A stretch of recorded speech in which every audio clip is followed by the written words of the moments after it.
네, 지금까지 하신 게 많이 헷갈리시죠? 어렵고. 그렇죠? 저도 그래요. 그래가지고 제가 이 표를 만들어 봤어요. 많이 헷갈려 하실 것 같아서. 저도 처음에 되게 헷갈렸었거든요. 딱히 구분도 안 되고 무슨 말인지 이해도 안 되고. 그래서 이렇게 표를 보시면은 하나는 그냥 수집할 때, 하나는 목적에 수집할 때, 이런 식으로 해서 만들어 봤어요. 그 한번 보시면은 먼저 목적으로 수집할 때 뭐 이자든 삼자든 다른 데에서 제공을 받은 거죠. 목적으로. 자, 정보 주체 또는 삼자의 이익을 부당하게 침해하지 않는 범위 안에서 수집 이용 제공이 가능하다. 다시 말해서 처리자는 개인정보 처리자 업체는 다른 데서 제공받은 자한테 요구를 해서 받은 거죠. 그쵸? 처리자가 다른, 제가 약간 좀 극단적으로 표현해가지고 그런데 꼭 그렇진 않은데 그냥 이해하기 편하게 제가 약간 좀 이렇게 극단적으로 표현했는데, 자, 제공자한테 요구해서 받은 경우가 있죠. 개인정보를 목적외로 사용하기 위해서는 지금 아직 배우지 않았는데 안전성 확보 조치를 마련해야 돼요. 그래서 이때 책임 관계를 명확하게 해야 돼요. 결국 뭐 보호 조치를 마련해야 되는 건데 그건 뭐 차후에 배울 거고. 그래서 일단 한번 볼게요. 수집할 때 정보 조치 동의 받아야 되죠. 당연한 거예요. 이때도 동의 받죠. 근데 이 동의 안 받고 예외적으로 사용하는 경우 있죠. 이게 중요한 거죠, 사실은. 자, 그 다음 당연히 법령에 의해서 사용 가능하죠. 당연히 법령에 의해서. 당연히 다른 법령이 있거나 특별법 우선이죠. 특별법 우선. 공통적인 건 똑같이. 그 공공기관이 업무 수행할 때, 공공기관이 업무 수행을 위해 불가피할 경우, 그러니까 업무 이행을 할 때 이게 빠졌나요? 당연히 당연한 건데 목적 범위 내에서죠. 범위 내에서. 그쵸? 자, 이때는 목적 외잖아요. 똑같아요. 똑같은데 개인정보를 목적으로 이용하지 않으면 다른 법률에서 정하는 업무를 이행할 수 없을 경우. 똑같죠? 근데 단 뭐가 붙어요? 보호위원회의 심의 의결을 거친 경우. 왜? 공공기관은 공공기관이잖아요. 공공기관은 개인정보를 취급할 일이 많죠. 민간기업보다. 남발 금지죠. 남발하지 말라고. 자, 계약할 때 계약의 이행을 위하여 불가피한 경우 사용할 수 있다고 했죠. 수집되죠. 이때 제공 안 된다고 말씀드렸어요. 또 계약이 나왔으니까 또 제가 또 연계를 지어서 생각해야 된다 했죠. 계약. 네. 계약에 대한 기록은 몇 년 이상 보유해야 될까요? 최소 5년. 특별법 이름이 중요한 건 아닌데 전자상거래법에서 계약이나 결제에 관한 기록은 5년이에요. 중요하죠? 자, 그 다음 또 보시면은 정보 주체 또는 3자 이익. 이거 기억나시죠? 제가 그 명백히라고 했었는데, 명백히. 정리하셨으면 아실 거예요. 그렇게 어려운 내용 아니에요. 그냥 처음에만 좀 헷갈려서 그러시지 한번 정리하시면은 바로바로 딱 뭔지 아실 거예요. 자, 이때도 마찬가지로 수집. 이건 목적 외에요. 자, 정보 주체 또는 제3자의 생명, 신체, 재산상 이해를 인정되는 경우로 사전에 동의받기 곤란해요. 긴급하잖아요. 급한 경우. 똑같아요. 정보 주체 법정대리인 의사 표시할 수 없는 상태에 있거나 주소 불명 등으로 사전 동의를 받을 수 없는 경우로 제3자나 신체 급박 경우. 이때는 제 명백히는 뭐라고 했죠? 정보 주체랑 제3자의 이익이 중요한 거예요. 자, 개인정보 처리자 이익. 개인정보 처리자의 정당한 이익을 달성하기 위해 필요한 경우로 명백히 정보 주체의 권리보다 우선하는 경우. 이때도 당연히 목적 범위 내에서, 근거는 자율 규제. 제가 지겹게 말씀드렸어요. 왜? 진상손님 방지하기 위해서. 그래서 자율 규제라는 근거로 인해 처리자한테 어느 정도 이렇게 수용할 수 있는 걸 우선권을 준다고 말씀드렸죠. 물론 그에 따른 입증 책임은 해야 돼요, 처리자가. 그리고 통계학술. 비식별, 제가 말씀드렸죠. 식별이 가능하다는 거는 개인정보, 식별이 불가능하면은 당연히 개인정보가 아니죠. 그건 사용 가능하죠. 이때 비식별하는 거예요.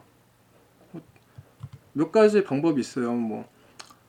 그 비식별할 때 제가 안내해 줄 건데, 마스킹 처리, 삭제, 이렇게 통계 처리, 이렇게 쭉쭉 5개 정도가 되는데, 그렇게 비식별하고, 이제 또, 이게 다시 추정해가지고, 다시 식별할 수 있나, 그렇게 또 하기도 하는데, 그렇다는 거고, 국제협정. 조양이라고 있네. 네. 조약이죠. 네, 오타예요. 이 정도는, 딱 보시고, 오타 났구나, 그렇게 생각하시면 되세요. 협약 등 이행을 위해 외국 정보 또는 국제기구에 제공하는 경우. 자, 특별법 우선이라고 했죠. 그 다음 조약이라고 했죠. 그 다음 일반법이에요. 왜냐면 조약 자체가 국내 법으로 인정을 해주는 거예요. 그렇기 때문에 특별법 우선이에요. 범죄 수사. 범죄 수사하는데 동의를 받을 수도 없고, 목적 외로 사용할 수도 있고, 단 부당하게 제3자 이익이 침해가 돼서는 안 돼요. 이게 이 명확관계가 정확하게 구분이 지금 안 지어 있다고. 이거 아마 바뀔 거예요. 내년부터. 내년 다 보호위원회에서 소관한다고 하니까. 법원은 재판 업무를 위해. 다 법률이죠. 요거는 공공기관에 한해서예요. 그리고 추가적으로, 제가 아까 그것도 말씀드렸죠. 목적 외로 사용할 때 한국법이 미국처럼 옵트아웃 방식인 경우가 하나가 있다고. 그렇죠? 네, 제가 옵트아웃 방식이 하나가 있다고. 이때가 언제죠? 목적 외로 사용할 때예요. 목적 외. 먼저 선사용하고 정보 주체가 요구하면 그때 고지를 해요. 자, 알리는 항목 중요하다고 했죠. 뭐가 있었죠? 어렵지 않았죠? 수집한 출처. 네, 출처가 있었죠. 그 다음 처리하는 목적이 있었죠. 그리고 또 하나, 당연히 원치 않으면 정지할 수 있는 권리, 안내가 있었죠. 조금 이제 정리가 되시나요? 처음에 그냥 보시면 막연해가지고 이게 무슨 말인가, 저도 처음에 그랬어요. 근데 몇 번 보고 하니까 좀 정리가 되더라고요. 이해 되시죠? 그래서 결론적으로는 목적의 이용의 포커스는 하나예요. 그냥 정보 주체나 제3자의 이익이 부당하게 침해될 수가 없다. 부당하면 제공할 수가 없다. 이 부분은 되게 모호하다고 말씀드렸어요. 제가 처음에. 왜 법률에 의해서 사용이 가능한데? 물론 법률에 의해서 사용이 가능해요. 하지만 정보 주체나 제3자가 부당하다는 거. 부당하다는 거는 지금 현재 사회적 방향인 거죠. 지금 현재 시대에 이게 합리적인지 부당한 건지. 약간 좀 두리뭉실하죠. 뭐 명쾌하진 않지만 너무 누가 봐도 어느 누가 봐도 부당하게 침해됐을 땐 사용을 못해요. 약간 좀 이 부분은 약간 좀 애매한데 너무 그렇게 이거에 지금 그거에 너무 치중하지 마시고 그냥 전체적인 큰 틀로 그렇게 잡으세요. 그리고 또 하나 목적에 이용할 때 유일하게 먼저 사용하죠. 유럽의 GDPR은 당연히 목적으로 사용할 때 고지를 하죠. 먼저 정부 주체한테 우리 사용하겠다 알리죠. 근데 한국은 미국처럼 딱 하나 다 유럽 방식 따라가는데 이거 하나만 그냥 사용해요. 네. 그러면 뭐 정리가 많이 되셨으라고 생각이 들어요. 자, 이제 개인정보 파기. 앞에 수집에서도 파기를 잠깐 언급을 해드렸어요. 제가 어차피 수집부터 뭐 라이프 사이클에 수집부터 파기까지 다 할 건데 뭐 제가 나중에 또 들어가면 헷갈려 하실까봐 파기를 조금 했는데 뭐 이제 수집부터 이용까지 다 학습했죠.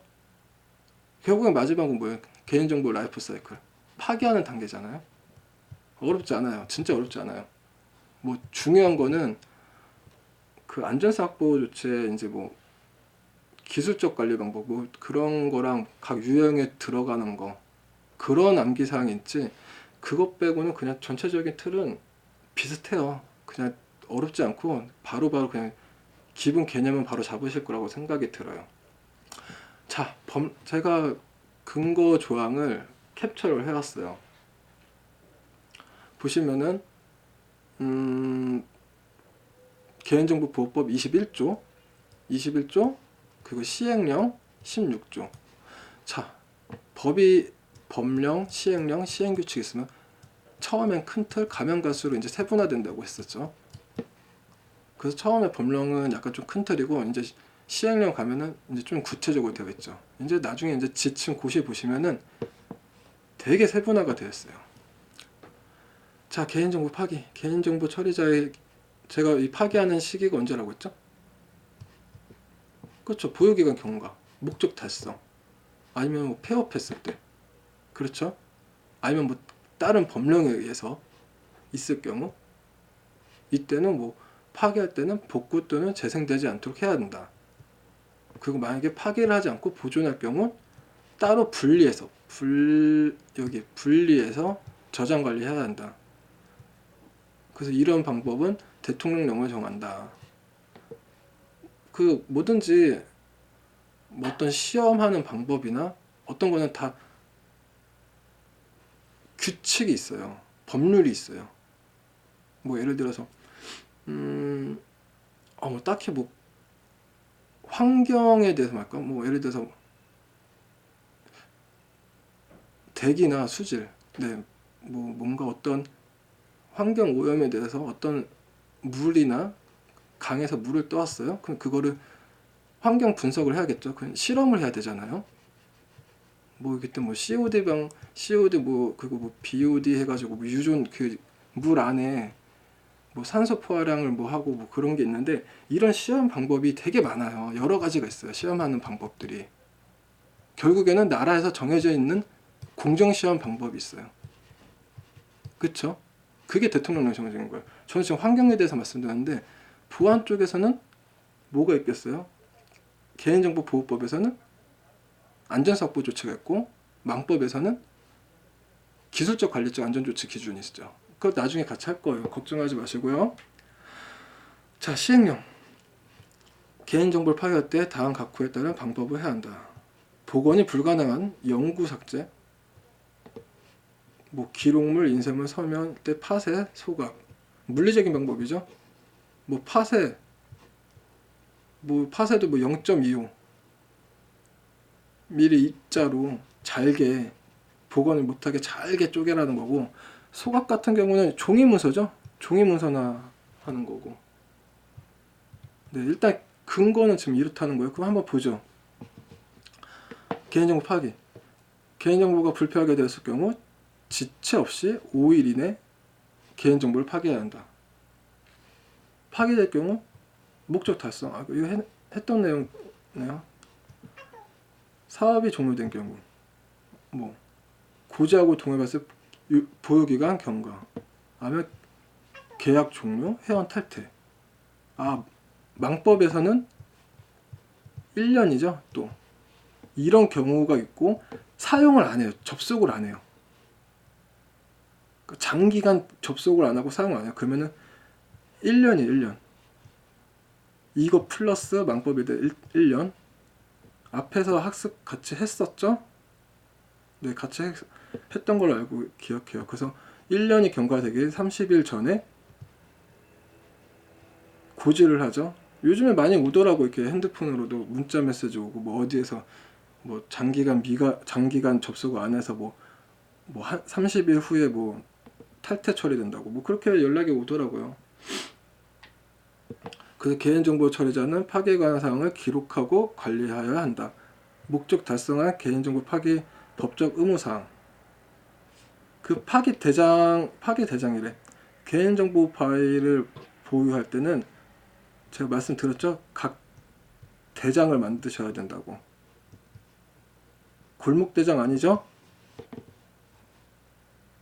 농담 코드가 좀 달랐나요? 죄송해요. 그래서 이렇게 한 개의 개인정보에는 한 개의 대장이 필요해요. 한 개의 개인정보, 여러 개의 개인정보를 한 개의 대장에 묶으면 안 돼요. 그렇다는 거고요. 또 같이 연계 지어서 할게. 뭐 숫자 5가 뭐가 있을까? 이거 지체 없이 5일 계속 말씀드렸던 거고. 파기할 때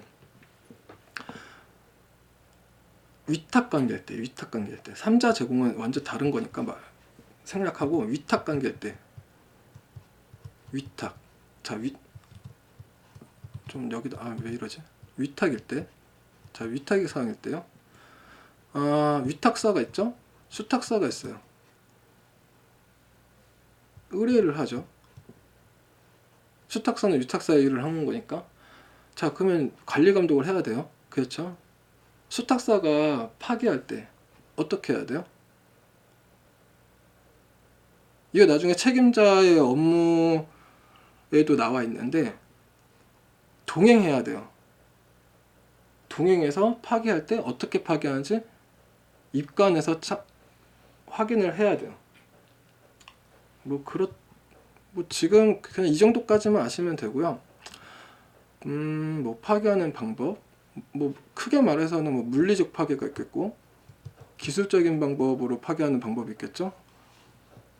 보시면 물리적인 방법이네요. 개인정보를 파기할 경우 다시 복원하거나 재생할 수 없게 완벽하게 파기해야 된다. USB, CD 이런 경우 재생할 수 없는 기술적 방법, 물리적인 방법으로 해야 한다. 물리적인 방법은 아까 0.25mm로 잘게 잘라야 된다. 그래서 숫자 25가 개보법에 나오는 거는 여기밖에 없어요. 팟에. 네, 잘게. 그리고 종이 문서는 소각하고, 물리적으로는 분쇄는 25라고 했고요. 25 연관지으시고, 소각은 종이 문서. 하드디스크, HDD. 소프트웨어적인 방법으로 D가 오죠. 같이 물리적인 파기 방법보다 시간이 많이 걸리고 보안성도 살짝 떨어진다. 하지만 물리적 파기를 거친 하드는 두 번 다시 못 쓰게 되므로 하드디스크를 재활용하려면 소프트웨어적인 방법을 해야 한다. 복원이 불가능한 방법은 현재 사회통념상 현재적인 기술로 적절한 것, 그걸 원하고 있는데, D가 오저가 뭐냐면 이렇게 하드디스크 있으면 바늘이 있죠. 바늘이 여기만 있는 게 아니라 밑에도 있고 이렇게 있죠. 이거 한번 뜯어보세요. 고장난 하드 있으시면 이렇게 되어 있어요. 뜯는 거 십자 드라이버만 있으면 뜯으니까. 그래서 가운데 이게 거울 같은 하드가 쓰면은 각 섹터가 있죠. 그래서 디가우저 같은 경우에 자성을 이용한 건데, 자성을 하면은 이걸 못 쓰게 돼요. 그리고 그렇다는 거고, 지금 이 디가우저는 HDD잖아요. 그렇죠? 근데 요즘에는 SDD 많이 쓰죠. SDD는 어떻게 파괴될까요? 그러면 여러분 이거 들어보셨어요? 요즘에 SSDD래. SSD에 트림이라는 기능이 있어요. 이거 하면은 HDD는 디스크죠. SSD는 어떻게 보면 이렇게 반도체 칩이죠. 그래서 이 트림이라는 개념을 하면은 뭐 복원이 불가능하게 삭제가 돼요. 뭐 이것도 같이 알아보시고요. 그리고 추가적으로 지금까지 여기까지는 물리적인 방법이잖아요. 여기는 이제 약간 좀 기술적인 방법인데 이거 약간 좀 번외적으로 제가 따로 준비를 했어요. 이거 예전에 제가 이거를 따로 이렇게 쭉 정리하는 게 있는데 그 자료는 못 찾았고 뭐 찾아봐도 안 보이더라고. 뭐 지워졌나? 제가 파일을 잘못 관리해가지고. 그래서 이거는 많이 보셨을 거예요. 포맷을 3번 한다. 난수를 이용해서 뭐 HDD 지금 하나인 거죠. HDD 하드디스크 같은 경우를 할 때 3번 이상 포맷을 하면은 뭐 이제 뭐 복원이 힘들다고 하니까 복원을 하는 방법이 있고 숫자 3회예요. 3회. 그리고 재리필 방식이 있어요. 이 포맷 할 때 여기 있죠. 기본적으로 모든 데이터를 0으로 다 싹 다 덮어 쓰는 방식이에요. 0으로 덮어 쓰기 때문에 제로피라고 해요. 그래서 이거 이름을 외우기 쉬워요. 이 다음부터는 이름을 외우기 좀 어렵죠. 저 이거 뭐라고 발음해야 될지 모르겠어요. 뭐 US DOD 뭐 5220.22 뭐라고 해야 되죠? 저도 잘 모르겠어요. 그래서 끝에 저는 이걸 보거든요. 이게 달라요. 그래서 이 방식인데 약간 좀 복잡한데 제가 읽을 때 일단 읽고 설명을 드릴게요. 이게 뭐냐면 특정한 데이터로 한 번, 그 보수로 한 번, 랜덤 데이터로 한 번, 총 3번. 그래서 3패스라고 해요. 말 그대로 어떤 특정한 임의로 데이터를 한 번을 써요. 어떤 임의적인 디스크에다가 임의적으로 데이터를 한 번 쓰고 또 그 보수로 한 번 더 써요. 덮어 써요. 그리고 랜덤 난수를 이용해서 랜덤 값을 쭉 써요. 그래서 그렇게 3번 했죠. 그래서 이걸 3패스 방식이라고 해요. 그래서 이 방식이 3패스 방식이라는 거고 그 다음도 이름은 똑같은데 뒤에가 좀 다르죠. 이건 뭐냐면은 지금 요 3패스 방식 있죠. 3패스 방식에다가 다시 한번 자 이거를 이렇게 하지 말고 디스크를 제가 크게 이렇게 그릴게요. 자, 3 방식은 특정 데이터 한번 씌웠어요. 보수 한번 씌웠어요. 랜덤 값을 또 씌웠어요. 3회이죠? 그래서 3패스 방식이라고 했죠? 여기다가 이 방식은 E랑 C 이 방식은 여기다가 랜덤 문자 그냥 문자예요. 문자 랜덤으로 랜덤 숫자가 랜덤 문자를 한 번 더 씌워요. 이렇게 그리고 다시 위에 3패스 방식 있죠? 데이터를 한번 다시 또 씌우고 그 다음 보수 값을 한번 또 씌우고 랜덤 값을 또 씌워요. 그래서 7패스 방식이에요. 이해되세요?